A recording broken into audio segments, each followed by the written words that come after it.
আজকে একটা গুরুত্বপূর্ণ খবর দেখলাম আর কি, যেটা মানে এখন অনলাইনে সোশ্যাল মিডিয়াতে বেশ গসিপ আলোচনা সমালোচনার জন্ম দিয়েছে। সেটা হচ্ছে মাননীয় প্রধান বিচারপতির সাথে আমাদের মাননীয় সেনাপ্রধানের একটা বৈঠক হয়েছে চিফ জাস্টিসের ব্যক্তিগত গুলশানের যে বাসায়, সেখানে আর কি। তো এইটা একটা হইল প্রোটোকলের ব্যাপার, প্রধান বিচারপতির সাথে সেনাপ্রধান আসলে মিট করতে পারি কিনা। যেহেতু প্রধান বিচারপতি রাষ্ট্রের একটা বিভাগের প্রধান, তিনটা বিভাগের একটার, এবং সেটা প্রধান উপদেষ্টার অনুমতি ছাড়া এই ধরনের মিটিং হওয়া সম্ভব কিনা, এবং প্রধান উপদেষ্টার সাথে যে লাইন অফ কমিউনিকেশন প্রধান সেনাপতির থাকার কথা সেটা এখানে ব্রেক হয়েছে কিনা, এই আলোচনা তর্কটা তো আছে, বৈধতা অবৈধতার প্রশ্ন। এবং সেনাপ্রধান যে প্রধান উপদেষ্টার কথা শোনেন না, প্রধান উপদেষ্টার নির্দেশনা মানেন না অথবা কোঅপারেট করেন না, এইরকম একটা কথা অ্যাডমিনিস্ট্রেশনের ভিতরে বেশ চাওর আছে, যেটা আমাদের কারোর জন্য খুব মানে কল্যাণকর না, সুখকর না। তো সেই জায়গাতে আরও কয়েকটা বিষয়, প্রধান বিচারপতিকে আমরা বিভিন্ন সময় দেখেছি যে American ambassador, charge D affairs যে আছে, ব্রিটিশ হাই কমিশনার, ইউর যে হেড অফ ডেলিগেশন, তার সাথে মিটিং করতে আমরা দেখেছি। এবং আমার বিশ্বাস সেনাপ্রধানও বিভিন্ন ফোরামে এই ধরনের লোকদের সাথে মেলামেশা করেন, কথা বলেন। এবং এই আজকের এই মিটিংগুলোকে দেখে এবং গত কয়েকদিনের আরও কিছু খোঁজখবর পাওয়ার পরে মনে হচ্ছে যে একটা ভয়ঙ্করের একটা চক্রান্ত এখানে চলছে আর কি। এখন সেনাপ্রধানের সাথে প্রধান বিচারপতির আসলে কি আলোচনা হইতে পারে, মানে টপিক কি, এটা মানে একটা বাহিনী প্রধান তিনি আসলে কি নিয়ে কথা বলতে চান, প্রধান বিচারপতির সাথে বিজনেসটা কি। এখানে পলিটিক্যালি চিন্তা করলে শুধুমাত্র একটা দুইটা মোটা দাগে বিষয় দেখতে পাই আর কি। একটা হচ্ছে আপনার কেয়ারটেকার যে নির্বাচনকালীন সরকার ব্যবস্থাপনাটা আছে, সেটা একটা রায়ের মাধ্যমে প্রায় ফিরে আসছে। আর যেহেতু এই প্রধান বিচারপতির মেয়াদ ডিসেম্বরে শেষ হয়ে যাওয়ার কথা, তাহলে টেকনিক্যালি তিনি চাইলে আগামী নির্বাচনের আগে নির্বাচনকালীন সরকার প্রধান হতে পারেন, কেয়ারটেকারের আইডিয়াটা মাথায় রেখে। সেটা প্রয়োজন আছে কিনা, হওয়া দরকার হবে কিনা, সেগুলো অন্য আলোচনা, বাট টেকনিক্যালি এটা হওয়া সম্ভব। এবং 91-এ আমরা দেখেছি কীভাবে শাহাবুদ্দিন সাহেবকে এনে আপনার প্রধান বিচারপতি পদ থেকে ভারপ্রাপ্ত রাষ্ট্রপতি, উপরাষ্ট্রপতি, রাষ্ট্রপতি করে নির্বাচন করে আবার উনি জুডিশিয়ারিতে ফিরে গেছেন। তো সেই রকম একটা আলোচনার ইঙ্গিত আমরা দেখতে পাচ্ছি যে মানে প্রফেসর ইউনূসের সরকার ব্যর্থ, আইন শৃঙ্খলা রক্ষা করতে পারছে না, অতএব এইটার অধীনে ভালো নির্বাচন হওয়া সম্ভব না। তো নির্বাচনকালীন একটা ভালো সরকার দরকার, একটা যে সরকারটা ফাংশনাল হবে এবং বাই ডিফল্ট যেই সরকারটা প্রধান সেনাপতির মানে কথায় চলবে, তার নিয়ন্ত্রণে থাকবে শতভাগ, এইরকম একটা বাস্তবতার আভাস আমরা দেখতে পাচ্ছি আর কি। এবং আরেকটা জিনিস যেটা ঘটছে সেটা হচ্ছে যে তাহলে ফিরিঙ্গিদের সাথে মিটিংয়ের মানে রিয়েলিটিটা কি, যে আমেরিকান অ্যাম্বাসেডার অথবা ব্রিটিশ হাই কমিশনার, ইউ ডেলিগেশনের চিফদের সাথে প্রধান বিচারপতির মিটিং অথবা সেনাপ্রধানের সাথে যদি কখনো মিটিং হয়ে থাকে, সেটা কেন হচ্ছে। এইটার ক্রিটিক্যাল পয়েন্ট হচ্ছে আপনার দক্ষিণপন্থীদের উত্থান, সোকল্ড। বাংলাদেশে দেখবেন যে ইসলামপন্থীদের উত্থান হচ্ছে, জামাত, হেফাজত, চরমোনা, ইসলামী আন্দোলন বাংলাদেশ, ইসলামী ঐক্যজোট, খেলাফতে মজলিস, এরা সবাই খুব স্ট্রেনদেন হয়েছে, অনেক শক্তিশালী হয়েছে এই সরকারের অধীনে। এইরকম একটা ডিসকোর্স বিএনপি থেকে শুরু করে প্রায় সকল মানে বাম ঘরানা, বুদ্ধিজীবী, সুশীলরা সবাই বলছে যে বাংলাদেশে একটা ইসলামপন্থীর উত্থান হচ্ছে। তাহলে সেইখানে সেনাপ্রধান, দিল্লি, তাদের একটা ইনক্লুসিভ ইলেকশনের কিন্তু বয়ান আছে। তারা সবাই চাচ্ছে ইনক্লুসিভ ইলেকশন মানে হচ্ছে আওয়ামী লীগকে অংশীদান করে নির্বাচন করতে হবে, যেটা আলটিমেটলি আমরা কোনো রাজনৈতিক দল এই ব্যাপারে একমত না, যে আওয়ামী লীগের রাজনীতি নির্বাচন করবার কোনো অধিকার থাকতে পারে না। এবং জুডিশিয়ারির পক্ষ থেকে একটা ডিসিশন আসবে, আমরা ধারণা করছি আইসিটিতে, তার আগ পর্যন্ত তার কার্যক্রম সাসপেন্ড থাকবে। তাহলে এখন প্রশ্ন হচ্ছে যে ইনক্লুসিভ ইলেকশন যদি করা না যায়, যেটাতে আওয়ামী লীগ অংশগ্রহণ করতে পারবে তার দলীয় মার্কা নিয়ে, যদি রিফাইন্ড আওয়ামী লীগের একটা আলোচনা আসছিল, সাবির হোসেন চৌধুরী, ডক্টর মান্নান অথবা এই সোহেল তাজ টাইপের লোকদেরকে দিয়ে ফ্রন্টে, তো রিফাইন্ড আওয়ামী লীগের বয়ানটাও গণ অভ্যুত্থানের পক্ষের শক্তি খুব ডিসাইসিভলি ডিল করেছে। তাহলে এখন আমরা থার্ড অপশন দেখতে পাচ্ছি জাতীয় পার্টির উপরে এই ভূত সওয়ার করাটা, জাতীয় পার্টির উপরে সওয়ার হয়ে কোনোভাবে আওয়ামী লীগকে ব্যাকডোর দিয়ে ফিরায় নিয়ে আসা যায় কিনা, যেটা 80-র দশকে আমরা দেখেছি যে এরশাদকে দিয়ে শহীদ প্রেসিডেন্টকে হত্যা করানো হয়েছে, এরশাদকে দিয়ে হাসিনাকে বাংলাদেশে জাতীয় সংসদে আনা, প্রধান বিরোধী দল বানানো এবং রাজনৈতিক পুনর্বাসনের কাজ হয়েছে। এরশাদ আওয়ামী লীগের বি টিম হয়ে কন্টিনিউয়াস যে সাপোর্টটা গত 16 বছর দিয়েছে, আওয়ামী লীগ যে লেভেলের রাজনৈতিক ফ্যাসিবাদ কায়েম করেছে, এটা কোনোভাবেই জাতীয় পার্টি এরশাদের সমর্থন ছাড়া এটা সম্ভব ছিল না। তো এরশাদ ঐতিহাসিকভাবেই দিল্লির এই প্রেসক্রিপশনের পলিটিক্সটা কন্টিনিউ করেছে। অতএব জাতীয় পার্টি আওয়ামী লীগের পরে সবচেয়ে বিশ্বস্ত দিল্লির ল্যাসপেন্সার যদি বলেন, এই ল্যাসপেন্সার গোষ্ঠীর নাম হচ্ছে জাতীয় পার্টি। অতএব এইটা হচ্ছে আওয়ামী লীগকে পুনর্বাসন করা, দিল্লির আধিপত্যবাদ ধরে রাখার তৃতীয় জায়গা আর কি। এবং এটাকে কেন্দ্র করে দেখতে পাচ্ছেন যে জাতীয় পার্টির নেতাকর্মীদের ব্যাপারে তেমন কোনো মামলা টামলা হয় নাই, তাদের ব্যাপারে গ্রেফতার করা, চুরি চামারি তারা যে করছে, জাতীয় পার্টির নেতারা যে শত শত কোটি টাকার মালিক হয়েছে বিভিন্ন জন, তাদের পার্টি সেক্রেটারি মুজিবুল হক চুন্নুর বিরুদ্ধে প্রচুর রিপোর্ট হয়েছে, আরও অনেক নেতার বিরুদ্ধে হয়েছে। তাদের এই আওয়ামী যে দুঃশাসনের মামলাগুলো, গণহত্যার মামলা, কোথাও দেখবেন জিএম কাদের সাহেব থেকে শুরু করে কারো বিরুদ্ধে তেমন কোনো মামলা হয়নি। এবং তারা দিব্যি পার্টি অফিস খোলা রেখে, গুলশানের অফিস, এই বিজয়নগরের অফিস, সব কিছু খোলা রেখে তারা দিব্যি রাজনৈতিক কার্যক্রম করছে এবং তারা ওপেনলি করছে, ন্যূনতম লজ্জা শরম কিছু নাই। এবং একইভাবে আমরা দেখলাম জাতীয় পার্টির মধ্য দিয়ে কীভাবে সাবেক ছাত্রলীগ পুনর্বাসিত হচ্ছে। তারা এই যে গণ অধিকার পরিষদের সাথে যে সংঘর্ষ হলো দেখলাম, সেখানে সাবেক ছাত্রলীগ কীভাবে জাতীয় পার্টির ব্যানারে এসে মিছিল মিটিং করছে। দেশের বিভিন্ন জায়গাতে আমরা দেখেছি জাতীয় পার্টির ব্যানারে কিভাবে আওয়ামী লীগ পুনর্বাসিত হচ্ছে। তাহলে এই যে প্রসেস, তাহলে সেনাপ্রধান চেষ্টা করতে পারেন যে ইউনূস সরকারের সরায়া দিয়ে প্রধান বিচারপতি রিফাত আহমেদ সাহেবকে কেয়ারটেকারের প্রধান করা। যদি এটা উনি করতে রাজি থাকেন, তাহলে যেটা করবে উনি এখানে ক্ষমতা প্রয়োগ করে একটা 111-এর সিচুয়েশন ক্রিয়েট করবে। এবং এটা আমরা দেখতে পাচ্ছি। এখন রিফাত সাহেব রাষ্ট্রপতির হতে এর আগে কিন্তু অস্বীকার করেছেন, উনি রাষ্ট্রপতির দায়িত্ব নেবেন না। এখন প্রশ্ন হচ্ছে, যেই গণ অভ্যুত্থান এই জনাব রিফাত আহমদ সাহেবকে প্রধান বিচারপতি বানালো, যিনি অলরেডি হাইকোর্টের সবচেয়ে সিনিয়র বিচারপতি হবার পর অ্যাপিলেট ডিভিশনে স্থান পান নাই, তিনি আজকে এই গণ অভ্যুত্থানের কারণে 1400 শহীদের কারণে আজকে প্রধান বিচারপতি হওয়ার সুযোগ পেয়েছেন এবং এটার জন্য সে যোগ্য। তিনি কি আসলে এই দিল্লির এজেন্ডা বাস্তবায়নে অংশীদার হবেন? তাকে কি আমরা আগামী দিনে মির্জাফর এবং গাদ্দার বলে গালি দিতে বাধ্য হব? তার মাধ্যমে কি 1400 শহীদ বেইমানি শিকার হবেন? লেন্দুব দর্জির শাসন ব্যবস্থা কায়েম হবে? তিনি কি আসলে এই প্রফেসর ইউনূসের সরকারের সাথে বেইমানি করে, যাদের মাধ্যমে উনি প্রধান বিচারপতি হলেন, তাদেরকে ছুরি মেরে বেইমানি করে দিল্লির এই যে ছক রাজনীতির, আওয়ামী লীগকে ফিরায় নিয়ে আসার ছক, এই ছকে রাজি হবেন? আমাদের গণ অভ্যুত্থানের সকল শক্তিকে উনি মানে শুধু মনোকষ্ট না, উনি বেইমানি করবার এই কাজটার দায়িত্ব আসলে নেবেন কিনা, সেটা yet to see, history will জাজ। এবং সেটা যদি করেন, মাননীয় প্রধান বিচারপতি মনে রাখবেন, মির্জাফর এবং লেন্দুব দর্জিদের মৃত্যু কিন্তু সম্মানজনক মৃত্যু হয় নাই। এবং আপনার বিরুদ্ধেও সারা বাংলাদেশ আপনাকে যেভাবে সম্মান করে, আপনার বিরুদ্ধে আমরা ফাইট করেছি যেভাবে প্রধান বিচারপতি হবার ব্যাপারে, আপনার ব্যাপারেও কিন্তু দেশের মানুষ আপনাকে গাদ্দার বেইমানের তালিকায় রাখবে। এবং এর আগের প্রধান বিচারপতিদের ব্যাপারে যে ঘটনাগুলো ঘটেছে, সিনহা, ABM খায়রুল হক, এই ঘটনাগুলো দয়া করে মনে রাখবেন। দয়া করে গণ অভ্যুত্থানের বিপক্ষে যাবেন না, 1400 শহীদের রক্তের সাথে গাদ্দারি করবেন না, এইটা আমাদের বিনীত অনুরোধ।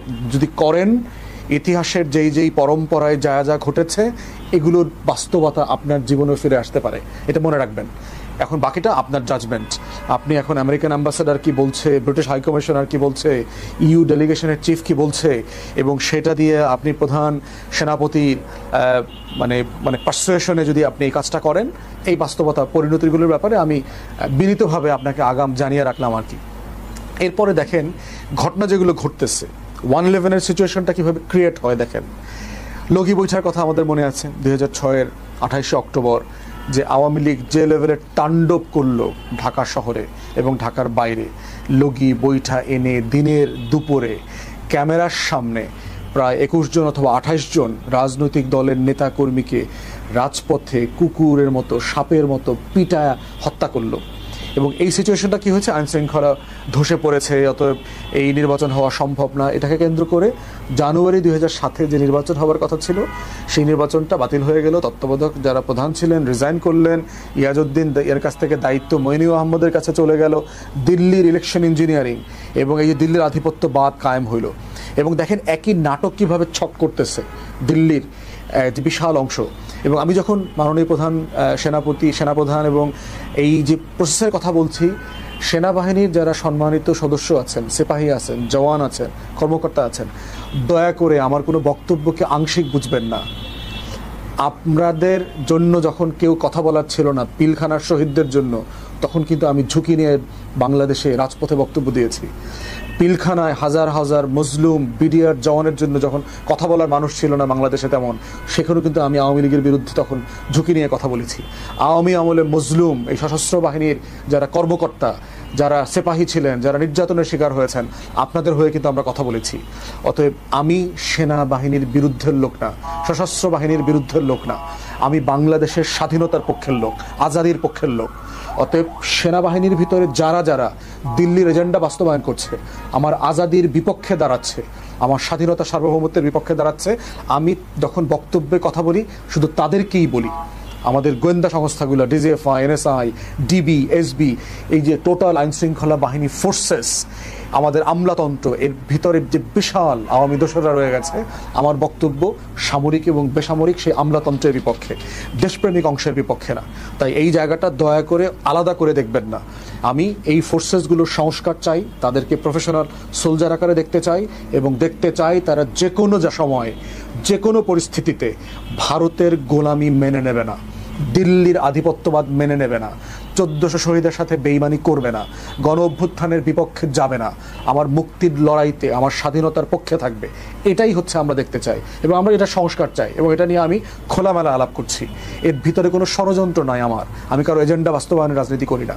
আমি I speak my mind and conscious, যে আমি যেটা রাইট মনে করি দেশের জন্য, আমার পিপুলের জন্য যেটা সঠিক মনে করি, আমি সেটা নিয়ে কথা বলি। তাই সশস্ত্র বাহিনীকে বলছি, দয়া করে আপনাদের সিনিয়র যে ক্রিমিনাল গ্যাং আছে, সিনিয়র লিডারশিপের বিরুদ্ধে আমি কথা বলছি, আমি পুরো বাহিনীর বিরুদ্ধে কথা বলছি না। কারণ আমি জানি যে একটা ফোর্স, একটা দেশপ্রেমিক শক্তি কতটা জরুরি, এটা 71-এ আমরা হারে হারে টের পেয়েছি। আমরা জানি আপনাদের অগ্রজ অফিসাররা যারা ছিলেন, তারাই সেক্টর কমান্ডার ছিলেন, তারাই স্বাধীনতার ঘোষণা দিয়েছেন মেজর জিয়া থেকে শুরু করে, এবং তারাই আমাদের মুক্তির লড়াইতে নেতৃত্ব দিয়েছেন। এবং আমরা চাইব এখনও সেই আধিপত্যবাদের বিরুদ্ধে আমার মুক্তির লড়াইতে আপনারা দিল্লির পক্ষ হবেন না, আপনারা আজাদির বিপক্ষে যাবেন না। এটাই হচ্ছে আমরা চাচ্ছি। তাহলে এখন সেনাপ্রধান আজকের মিটিংয়ের মধ্য দিয়ে ইনক্লুসিভ নির্বাচন, আওয়ামী লীগ পুনর্বাসন, জাতীয় পার্টিকে সেফগার্ড করা, এবং আমরা দেখেছি যে এই গণ অধিকার পরিষদের নেতারা বারবার বলছে যে বিভিন্ন মিলিটারি অফিসার তাকে ফোন দিয়েছে, জিএম কাদেরের বিরুদ্ধে যেন কথা না বলা হয়, এরশাদ জাতীয় পার্টির বিরুদ্ধে যেন কথা না বলা হয়। এটা কেন বলবে? রাজনৈতিক দল কেন এই কাজটা, কেন এই ইনস্ট্রাকশনটা শুনবে? প্রজাতন্ত্রের কর্মচারীদের কথা কেন রাজনীতি করবে? অতএব সেই জায়গাতে নুরুকে যদি আপনারা কোনো কারণে সিকিউরিটি থ্রেট মনে করেন, জাতীয় নিরাপত্তার হুমকি মনে করেন, সেটা তো আইনি প্রসেস আছে, ডিউ প্রসেস অফ লতে আপনারা এটা ডিল করেন। যদি গোপন তথ্য হয় অন্তর্বর্তীকালীন সরকারের সাথে শেয়ার করেন। আপনারা যদি মনে করেন যে তাকে গ্রেফতার করা দরকার, তাকে আইনের আওতায় আনা দরকার, এটার তো আইনি প্রসেস আছে। প্রসেস ছাড়া আপনি একজন রাজনৈতিক ব্যক্তিকে কেন পিটাবেন, এরকম ব্রুটালি কেন মারবেন? আপনারা গত 1 বছর তো আওয়ামী লীগের কোনো নেতাকে এভাবে পিটান নাই, ছাত্রলীগের কোনো গুন্ডা পান্ডাকে ধরে তো পিটান নাই। এবং আমরা এটাই চাই, আপনি কাউকে পিটাবেন না, আপনি আইনের প্রসেসের হাতে তুলে দেবেন। এবং অফিস ভাঙচুর যেটা করা হয়েছে, এটা ব্রুটালি করা হয়েছে। কোনো সার্চ ওয়ারেন্ট ছিল ওখানে, রেড দেওয়ার কোনো ম্যাজিস্ট্রেসি আপনি ওয়ারেন্ট নিয়ে এসছেন ওখানে? তাহলে একটা পলিটিক্যাল পার্টির অফিসে কী করেছেন? এগুলোই তো আমরা গত 16 বছর দেখেছি। বিএনপির অফিস, জামাত শিবিরের অফিস, সারা বাংলাদেশে আওয়ামী লীগ এই বিভিন্ন বাহিনীকে দিয়ে শেষ করে দিয়েছে। অতএব সেই জায়গাতে আজকের মিটিং এবং 111-এর পরিস্থিতি কীভাবে সেট করতেছে দেখেন। 2006-এর সেই বাস্তবতা, দিল্লিতে হাসিনার যে মিটিংটা হয়েছে দেখেন, এর আগে কলকাতায় আওয়ামী লীগের অফিস খুলেছে, দিল্লিতে অফিস করছে, হাসিনা তো খুবই আরামে আসে, ওখানে আছে খুবই সিকিউর জায়গাতে। এসালম গোপনে গাড়ির নেম প্লেট ছাড়া গিয়ে ওখানে হাসিনার সাথে 6-7 ঘন্টা মিটিং করছে টানা। সেখানে দিল্লির বিভিন্ন লেভেলের গোয়েন্দা সংস্থার লোক, ফরেন মিনিস্ট্রির লোকরা পর্যন্ত উপস্থিত ছিল এবং সেখানে টাকা পয়সার লেনদেনের আলোচনা হয়েছে। 4,000 কোটি টাকা দরকার এই নির্বাচনের আগে অন্তর্বর্তীকালীন সরকারকে আন্ডারমাইন করা, এখানে অস্থিরতা তৈরি করা, অরাজকতা তৈরি করা, নির্বাচনকে যেন পিছায়া দেওয়া যায়, নির্বাচনকে কেন্দ্র করে যেন একটা পুরো দেশ উল্টাপাল্টা হয়ে যায়, সেটা কিন্তু আমরা দেখতে পাচ্ছি। এই পরিকল্পনার অংশ হিসেবে কিন্তু টাকা পয়সার লেনদেন ছড়িয়ে গেছে। এই যে মঞ্চ 71-এর নাটক করলো দেখলেন ডিআরইউতে, এই যে সুশীল শাহবাগীরা মিলে এই যে আওয়ামী চেতনাবাজ ব্যবসায়ী যারা ছিল, এই দেখেন এই চেতনাবাজরা কিন্তু বিশিষ্ট বুদ্ধিজীবী আকারে হাজির হয়েছে, বিশিষ্ট সুশীল আকারে আসছে। দক্ষিণপন্থীদের উত্থান, অতএব হুজুরদেরকে ঠেকাইতে হবে, হুজুরদেরকে ঠেকাইতে হলে আমার সেকুলার লিবারাল পলিটিক্যাল দল লাগবে, অতএব আওয়ামী লীগের বিকল্প নাই। ন্যূনতম যদি আওয়ামী লীগকে এখন গণহত্যার অভিযোগে যেহেতু বিচার চলছে, তারা এখনো ক্ষমা চায় নাই, তাদেরকে হয়তো নির্বাচনে আনা যাবে না, তো আপাতত জাতীয় পার্টির ব্যানারে ফিরায় নিয়ে আসা। এবং এসালমের টাকার রং দেখেন, চট্টগ্রাম বিশ্ববিদ্যালয় কেন্দ্রিক যে মারামারি হচ্ছে, মঞ্চ 71 নিয়ে যেই ঝামেলাটা পাকলো এখানে দেখলেন, তারপরে গণ অধিকার পরিষদ, নুরু, জাতীয় পার্টির অফিস নিয়ে যে বিষয়টা চললো এখানে, এরপরে আজকে ধানমন্ডির সামনে আওয়ামী লীগের ঝটিকা মিছিল, গুলিস্তানে গত 2-3 দিন আগে আওয়ামী লীগের ঝটিকা মিছিল, এইগুলো কিন্তু এসালমের টাকা যে কথা বলছে এগুলোর প্রমাণ। এখানে যে প্রচুর অস্থিরতা সৃষ্টির চেষ্টা করা হচ্ছে, তাহলে এর মানে কি এটা প্রমাণ করা যে অন্তর্বর্তীকালীন সরকারকে ব্যর্থ প্রমাণ করা? অন্তর্বর্তীকালীন সরকার পারছে না, ইমার্জেন্সি দিতে হবে, নির্বাচন ভালো হবে না। সিপিডিও দেখলাম 6-7টা অস্থিরতার কথা বলছে যে কেন ফেব্রুয়ারিতে ভালো নির্বাচন হওয়া সম্ভব না, এবং ওই একই বয়ান তৈরি করবার চেষ্টা করা হচ্ছে বিভিন্ন সুশীল বুদ্ধিজীবীদের মাধ্যমে। তাহলে এক্স্যাক্টলি যেই প্লেয়াররা, বিভিন্ন পত্রিকার সম্পাদকরা, বিভিন্ন থিঙ্ক ট্যাঙ্কের প্রতিষ্ঠানরা, বুদ্ধিজীবী লেখকরা যেই ভাষায় 111-এর বৈধতা, সম্মতি, বয়ান তৈরি করেছিল, যাদেরকে ঠেকানোর জন্য তারা প্রস্তুতি নিচ্ছিল, সেই বাস্তবতাগুলো কিন্তু তৈরি হচ্ছে। এবং স্যাডলি গণ অভ্যুত্থানের পরে আমাদের যে অনেকগুলো ব্যর্থতা, সেই ব্যর্থতার কথা আমরা আগস্টের 5 তারিখ থেকে গত বছর বলে আসতেছি। চুপ্পুকে সরাইতে হবে, সংবিধান সাসপেন্ড করতে হবে, জাতীয় সরকার করতে হবে গণ অভ্যুত্থানের পক্ষের সকল শক্তিকে নিয়ে, আমলাতন্ত্রের ভিতরে সামরিক বেসামরিক প্রশাসনে দিল্লির যত গোলাম আছে, দোসর আছে আওয়ামী লীগ জাতীয় পার্টির 14 দলীয় লেসপেন্সার যারা আছে, এদেরকে প্রশাসন থেকে বাহির করে দিতে হবে। আমাদের প্রত্যেকটা ফোর্সগুলোকে শুধুমাত্র দেশপ্রেমিক লোকদেরকে দিয়ে আমাদের ফোর্সেস চলবে। কোনো দিল্লির কাছে গিয়ে পূজা দিয়ে, প্রণব মুখার্জির সাথে দেখা করে, মোদির সাথে দেখা করে, এখানে ইন্ডিয়ান হাইকমিশনে গিয়ে যারা জেনারেল হয়েছে, পদোন্নতি পাইছে, জিউসি হয়েছে, বিভিন্ন গুরুত্বপূর্ণ জায়গায় বসছে, এদেরকে বিদায় করে দেওয়ার কথা গত 1 বছর আগে থেকে বলছি।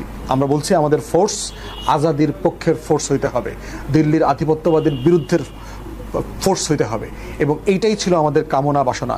এবং এইটাই আমরা দেখতে পাচ্ছি। দেখেন, যৌথ বাহিনী ম্যাজিস্ট্রেসি সহ গত 1 বছর ধরে রাস্তায় আছে, মাঠে ময়দানে আছে, কিন্তু আমরা তাদের যে লেভেলের অ্যাক্টিভিটিস, ডিসাইসিভনেস থাকার কথা সেটা দেখতে পাই নাই। এবং আমি ভিতর থেকে অনেক অফিসার আমাকে বলেছে যৌথ বাহিনীকে কাজ করতে দেয়া হচ্ছে না, তাদের কমান্ডিং অফিসাররা, সুপিরিয়ররা চুপচাপ বসায় রাখছে, শুধু ডিপ্লয় করে রাখছে। তাদেরকে যে লেভেলে স্ট্রাইকিং ফোর্স আকারে ব্যবহার করা দরকার ছিল সেই লেভেলে তারা করছে না। তো করছে না বলে আবার দেখবেন আইনশৃঙ্খলা পরিস্থিতি উন্নত হচ্ছে না, অথবা অবনতি হলেও দ্রুততম সময়ে সেটাকে ডিল করা যাচ্ছে না। গোপালগঞ্জে দেখেন এনসিপির প্রোগ্রামে কি হইলো, গতকালকে থেকে চট্টগ্রাম বিশ্ববিদ্যালয়ে যে মারামারি হচ্ছে, পুলিশ, যৌথ বাহিনীর যে ইনঅ্যাকশন আমরা দেখেছি, যে ডিসাইসিভনেসের জায়গা দেখতে চাচ্ছিলাম, সেটা কিন্তু আমরা দেখি নাই। তো এগুলোর মাধ্যমে যেটা করা হচ্ছে, দেশে একটা অরাজকতা তৈরি করা হচ্ছে, ইউনূস সরকার পারতেছে না, আর একটা অপদার্থ অযোগ্য স্বরাষ্ট্র উপদেষ্টা বসায় রাখছে একইভাবে, কোনো কাজের না, গুড ফর নাথিং, অ্যাবসলিউটলি কোনো কাজের লোক না। কিন্তু এই লোকটাকে আবার অন্তর্বর্তীকালীন সরকার সরাচ্ছে না। কিছু অযোগ্য উপদেষ্টাকে যে বাড়ি পাঠায় দেওয়া দরকার ছিল আওয়ামী লীগের আমলাদের মতো, দোসরদের মতো করে, সেগুলো করা হচ্ছে না। তাহলে এই হচ্ছে একটা প্লট, যেটার মধ্য দিয়ে মোদ্দা কথা হচ্ছে দিল্লির যে রাজনৈতিক আধিপত্যবাদ, কলকাতার যে সাংস্কৃতিক ফ্যাসিবাদ, এইগুলোকে পুনর্বাসন করা। এই পুনর্বাসনটা কিভাবে হবে? আওয়ামী লীগকে রাজনীতিতে ফিরায় নিয়ে আসা, জাতীয় পার্টিকে ফিরায় নিয়ে আসা, 14 দলকে ফিরায় নিয়ে আসা। না করলে কি হবে? আওয়ামী লীগ শুধু পুনর্বাসিত হবে তা না, এখানে ইসলামপন্থীদের উত্থান হবে, তো জঙ্গি বাড়বে, তো মৌলবাদ গোষ্ঠী বাড়বে। এইটা হচ্ছে ফিয়ার মঙ্গারিং করা হচ্ছে। এবং এটার মধ্য দিয়ে আমরা দেখতে পাচ্ছি যে এক্স্যাক্টলি 2006-এর মডেলে যেই প্লেয়ারদের সাথে রাষ্ট্রের মিট করার কথা, প্রধান বিচারপতি মনে রাখেন তখনকার সদ্য সাবেক প্রধান বিচারপতি কে এম হাসান, এক্স্যাক্টলি আগামী ডিসেম্বরে সদ্য সাবেক প্রধান বিচারপতি হয়ে যাবেন ডক্টর রিফাত আহমেদ, এক্স্যাক্টলি মনে রাখেন তখন এই যে American ambassador, British high commissioner, EU ডেলিগেশনের চিফ জায়গায় গিয়ে মিটিং করতো, ফিরিঙ্গি মহলে বিভিন্ন জায়গাতে দাওয়াত দিত, রাজনৈতিক দলগুলোর সাথে মিটিং করতো। এখন এই যে চুপ্পুকে সরানো গেল না, বিএনপি কি আসলে এটার মধ্যে দিয়ে নিরাপদ? আসলে আমি বোধ করছি না। যদি নির্বাচনকালীন সরকার হয় এবং সেই সরকার যদি মানে প্রধান সেনাপতির অধীনে হয়, 111-এর সরকার হয়, মইনীয় আহমদ যা করেছে বিএনপির কপালে আসলে তাই হবে। তাই আমরা বোধ করছি অন্তর্বর্তীকালীন সরকার, প্রফেসর ইউনূসকে বলছি, আপনি সকল রাজনৈতিক দলকে নিয়ে একটা এই নির্বাচনকালীন প্রয়োজনে জাতীয় সরকার এবং তত্ত্বাবধায়ক সরকারের একটা ঘোষণা আপনি দিয়ে দেন যে এই সরকারই জাতীয় সরকার, সবাইকে নেন প্রয়োজনে এখনই আপনি আগামী 6 মাসের জন্য ফেব্রুয়ারি পর্যন্ত জাতীয় সরকার করে ফেলেন সকল রাজনৈতিক দলকে নিয়ে, এবং এদের অধীনেই একটা ভালো নির্বাচন হতে পারে, কারণ সবাই প্রাতিষ্ঠানিকভাবে রিফর্মের পক্ষে, একটা ভালো নির্বাচনের পক্ষে। এবং এই সরকারটাকে আপনি তত্ত্বাবধায়ক সরকার বানায় ফেলেন, যেন নতুন কোনো তত্ত্বাবধায়ক সরকারের আলাপ আসতে না পারে। সেটা এই ফেব্রুয়ারি পর্যন্ত এই আলাপের ঊর্ধ্বে থাকতে হবে। ওই যে কনস্টিটিউশনের মাধ্যমে যেটা ফেরত আসছে বিচার, ওটা সংসদ দেখবে, রেগুলার গভর্নমেন্ট আসলে পরে দেখা যাবে যে সংশোধনী রায় কিভাবে এনফোর্স করবে স্টেট, ওইটা ডিফারেন্ট এক্সিকিউটিভ প্রসেস, এটা এখনই করতে আমরা বাধ্য না। অতএব সেই জায়গাগুলোতে এই চক্রান্তগুলো সম্পর্কে আমাদের আহ্বান হচ্ছে বাংলাদেশের সকল দেশপ্রেমিক জনগণ দয়া করে ভিজিলেন্ট থাকেন। Vigilance is the only guarantee for freedom, এটা মাথায় রাখবেন। জাতি, দেশের মানুষ, আপনারা যদি স্বাধীন থাকতে না চান, আপনার আজাদির লড়াই আরেকজন লড়ে দেবে না। আপনি যদি স্বাধীন থাকতে না চান, ইটস ইউর চয়েস, আপনি পরাধীন হয়ে থাকবেন, কোনো সমস্যা নাই। আমার বাহিনীগুলো, আমার পুলিশ, আমার র্যাব, আমার গোয়েন্দা সংস্থাগুলো, আমাদের সশস্ত্র বাহিনী, সেনাবাহিনী, আমাদের বিমান বাহিনী, নৌবাহিনী, কোস্টগার্ড, এই প্রত্যেকটা বাহিনীকে আমরা এই আজাদির রক্ষার লড়াইতে পাশে চাই, গণ অভ্যুত্থানের পক্ষে চাই, আমরা 1400 শহীদের পক্ষে চাই। দিল্লির আধিপত্যবাদের এই লড়াইতে কোনো বয়ানের উপরে ভিত্তি করে আওয়ামী লীগকে, জাতীয় পার্টিকে পুনর্বাসন করে গণ অভ্যুত্থানকে ব্যর্থ করে দেবার এই রাজনীতিতে যেন আমার কোনো বাহিনী না পড়ে। দয়া করে আমার দেশপ্রেমিক যারা সশস্ত্র বাহিনীর সদস্যরা আছেন, জওয়ান আছেন, জুনিয়র অফিসাররা আছেন, যে লেভেলে আছেন, দয়া করে এই ফাঁদে কেউ পা দেবেন না। দিল্লি আমার জাতীয় শত্রু, এইটা আমার সীমান্তের প্রত্যেকটা জায়গায় শত্রু, সে আকাশে হোক, আমার জলে হোক, আমার স্থলে হোক, আমার সাইবার স্পেসে হোক, সব জায়গাতে। এবং এই শত্রু মোকাবেলা করার মধ্য দিয়েই আমার রাষ্ট্র হবে, বিনির্মিত হবে। এবং এটাই হচ্ছে গণ অভ্যুত্থানের স্বপ্নের বাংলাদেশ। আমরা সবাই মিলে, সিপাহী, জনতা,